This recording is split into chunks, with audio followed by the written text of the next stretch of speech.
no quiere esa cosa de que sea como la unidad, ¿no? Y sin embargo, cuando aparece Bergoglio, nos aparece y reflora algo que, la verdad, yo digo, no estaba tan en crisis la cosa. Me parece que no había quien convocara.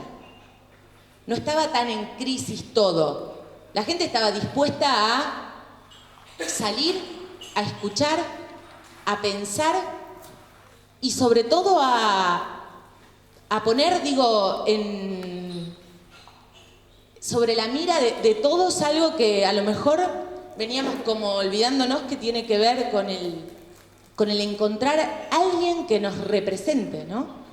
Que me parece que a veces es algo que en la política está como la idea de representación y bueno, no sabemos si funciona, si no funciona, qué es esto de la representación y si el líder político puede convocar a todas las partes a través de un mismo discurso, ¿no?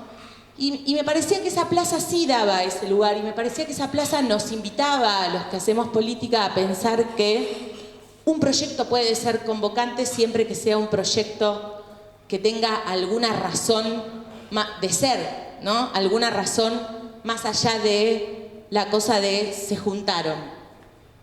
Entonces, bajo la pregunta, no sé cómo estoy con el tiempo, pero bajo la pregunta que me hacían los chicos de si existen las identidades partidarias, yo digo, sí existen.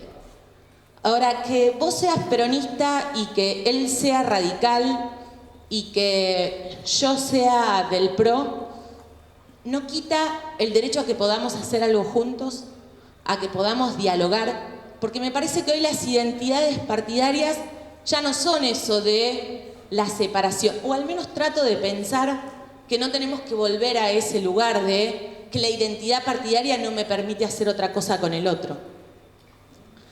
Creo también que sí están puestas en jaque en términos de todo lo que podían las identidades partidarias. Me parece sí que las identidades partidarias ya no son todo lo que eran. Que pertenecer a un partido político ya no, tampoco es algo que es para toda la vida, ¿no? Como que uno puede estar más cercano a un proyecto político, pero no sé si eso va a significar que sea para toda la vida desde ese lugar. Quizás uno puede tener para toda la vida la convicción, las ideologías, pero no sé si eso va de la mano del partido. Porque creo que hoy también nos permite saber que si yo estoy en el radicalismo y no me gusta que el radicalismo haga la alianza que hace, también me puedo ir. O también puedo decidir no estar, o puedo decidir no votar. Me parece que antes eso no entraba en la cabeza de los que pertenecían a un partido político. Entonces eso me parece que es un rasgo de la época que es auspicioso para la construcción, pero que también genera un desafío de cómo construimos políticas con identidades políticas no tan fuertes. Y otra cuestión que me aparecía era por qué entonces, con todas estas dificultades, muchos de nosotros nos sumamos a los partidos políticos y nos sumamos a los proyectos políticos. Y acá creo que hay una cuestión para que pensemos y por lo menos para generarlos en el debate, que es qué es lo que nos une o qué es lo que nos lleva a pensar que podemos estar dentro de un partido político. ¿Qué es eso que nosotros podemos llamar deseo? Que yo cuando hablaba con José decía, bueno, yo no...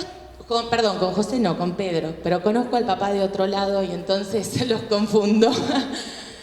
Pero es la típica, ¿no?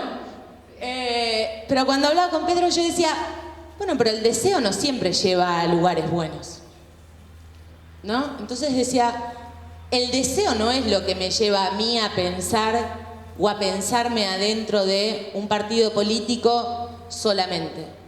Porque la verdad que voy a poner en discusión que el deseo siempre sea algo positivo. Digo, si el deseo siempre fuera algo positivo, no existirían las guerras.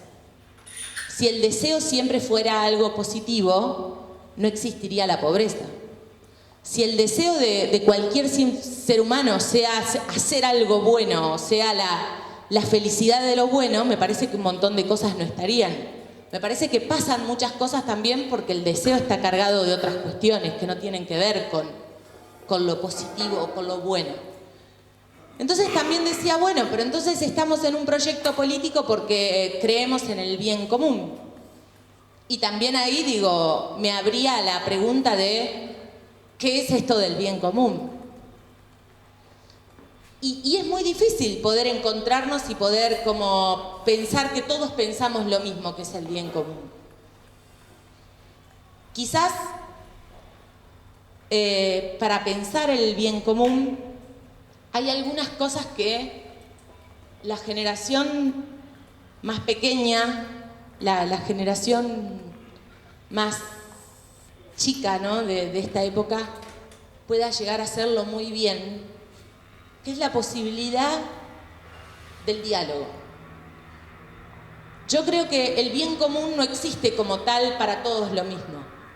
Para todos el bien común no es lo mismo, ¿sí? O por lo menos podemos acordar algunas cuestiones y después tendremos diferentes formas para hacerlo, diferentes formas para llegar a resolverlo y en el camino pasarán algunas cuestiones, ¿no? Entonces, seguramente podamos decir que no existan pobres es parte de un bien común, es algo que todos acordaríamos acá. No creo que nadie no esté de acuerdo con eso. Seguramente vamos a discutir cuando tengamos que pensar cómo lo haríamos. Porque siempre que uno encarna una política pública y la lleva adelante, ustedes saben que hay sujetos que también son afectados por esa política pública. Que es decir, bueno, no va a haber pobres, pero para que no haya pobres les voy a cobrar, y lo vamos a atacar al señor que habló antes, vamos a atacar a la industria de la carne. Entonces, por ejemplo, ¿no? Entonces uno diría, bueno, pero lo que es el bien común en un lugar no sería tan bueno en otro sector. Entonces, me parece que en el cómo estaríamos como en algún lugar de discusión. Pero sí creo, y creo fuertemente, y por eso creo y valoro estos espacios, que la generación de ustedes tiene la gran oportunidad de haberse criado con la regla del diálogo. La posibilidad de el encontrarse con el otro, la posibilidad de que el diálogo es fundamental, que me puedo encontrar con alguien que piensa totalmente distinto a mí y eso no es una barrera para poder hablar. Y espero que así sea. A veces no me gusta ver algunas cosas que veo. A veces no me gusta ver algunas agresiones que veo, ni me gusta ver algunos tildes que se le da a la gente por estar en un lado o por estar en el otro. La verdad no me gusta, pero también apuesto a que estamos en una generación que prima esta idea de dialogar. Y yo les contaba a los chicos que por un montón de experiencias de mi vida soy amiga o conocida de gente que piensa netamente opuesto a mí. Pero sin embargo me puedo encontrar con esa gente o con esas personas para ver cómo arreglamos algo, ver cómo le damos solución a algo. Porque creo que aprendimos que la única forma y que la única salida que nosotros tenemos es esto de pensarnos en el diálogo todo el tiempo. Y creo que esa es como en un momento donde no vamos a conformar grandes masas. Ya les digo, o sea, me parece que es como que va a ser difícil que podamos formar partidos de masas, que no estamos en un mundo que nos va a llamar a eso, que toda la construcción que hagan ustedes, la construcción política, digo, y cuando hablo de política hablo desde la ONG hasta los partidos, ¿no? Todo ese tipo de construcción que ustedes hagan, más bien va a estar asignada por los fragmentos, por las partes, pero me parece que la posibilidad esta vez de los fragmentos está en esta idea de que los fragmentos puedan dialogar, que las partes puedan dialogar, que las partes se puedan encontrar para algo. Y acá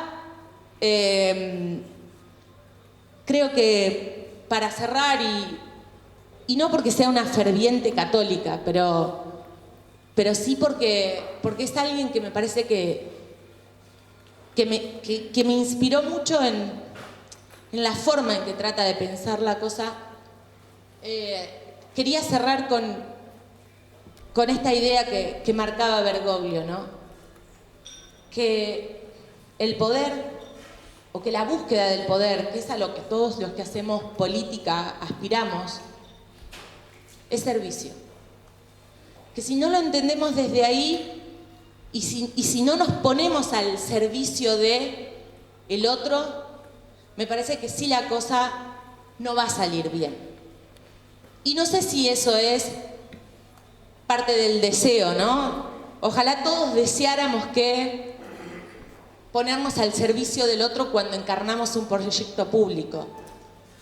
Pero sí me gustaría quedarme con esta idea, ¿no? De que si vamos a disputar poder, tengamos en claro que lo estamos haciendo porque nos vamos a poner al servicio de otro. De los partidos políticos, es que como que estáis tomando, como que siempre han sido iguales. ¿Me entendés? Sí, sí. ¿Cómo? Como que tomáis como que antes y ahora los partidos políticos son lo mismo. No. Espera, dale, la pregunta es... Porque, o sea, decía que en el fondo la gente hoy día lo que busca es un líder. Pero viendo un poco la participación política en mi país, por lo menos, que no creo que sea muy distinta acá, que es muy poca, no es que busquen un líder, es que buscan consistencia y seguridad. Y que trascienda a ese líder. Entonces, o sea, decir un poco que el partido político no es algo que responda un poco hoy día y que tiene que buscar otros métodos, me parece que cuando lo decía es como tomando en cuenta que fueran siempre iguales. Por ejemplo, en Chile eran muy distintos los partidos, o sea, aunque no haya vivido en la época de la dictadura, por lo que sé por mis padres, era totalmente distinto la esencia de los partidos políticos. O sea, era un tema mucho más personal y hoy día es totalmente impersonal. Entonces la pregunta va, ¿el problema es que la gente cambió o que los partidos políticos son los que cambiaron? Porque de repente no está mal el sistema que había antes. Tal vez el problema es que se pusieron todos amarillos y todos fueron cuando calienta el sol. Entonces, esa es mi pregunta. Te respondo, a ver, perdón si se comprendió mal, la verdad que a lo mejor tendríamos que haber tenido más tiempo para desarrollar las cosas, eran 20 minutos, pero no creo en absoluto que sean lo mismo. Digo, nosotros hemos sido testigos de partidos políticos donde la identidad peronista era una identidad y la identidad radical era otra identidad y donde la identidad socialista era otra identidad. Hoy lo que uno encuentra es mucha fragmentación hacia el adentro de esos propios partidos con el condimento de que además muchas veces van a elecciones compitiendo entre sí y uno encuentra en una elección al peronismo en 5 fragmentos dando una disputa política, aún con la identidad peronista, ¿no? Entonces en ese lugar con la cuestión de que muchas veces se fundan nuevos partidos, ¿no? Como el PRO. El PRO es un nuevo partido que además es un partido que unificó o buscó de distintos lugares, distintas identidades, y adentro del PRO conviven radicales, peronistas, demócratas, ¿no? Y conviven bajo otro partido, ¿no? Entonces, me parece que ahí cambia. Pero yendo a tu pregunta, cambiaron los partidos políticos, pero porque cambió también la sociedad. Digo, los partidos están compuestos de gente. Y la gente no puede pensar o vivir como antes, ¿no? Porque también la gente cambia, porque la sociedad cambia, porque las formas de comunicar, las formas de hacer, la forma de estar, la forma de participar también cambia.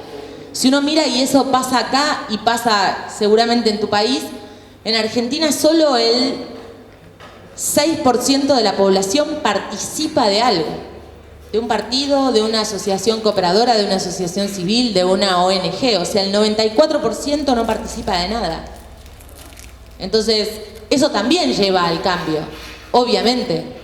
Y lleva a que los partidos también tengan que reestructurarse en pos de lo que hacen o lo que tienen que proponer. Pero también sí creo que la gente busca un líder. Yo creo que sí, que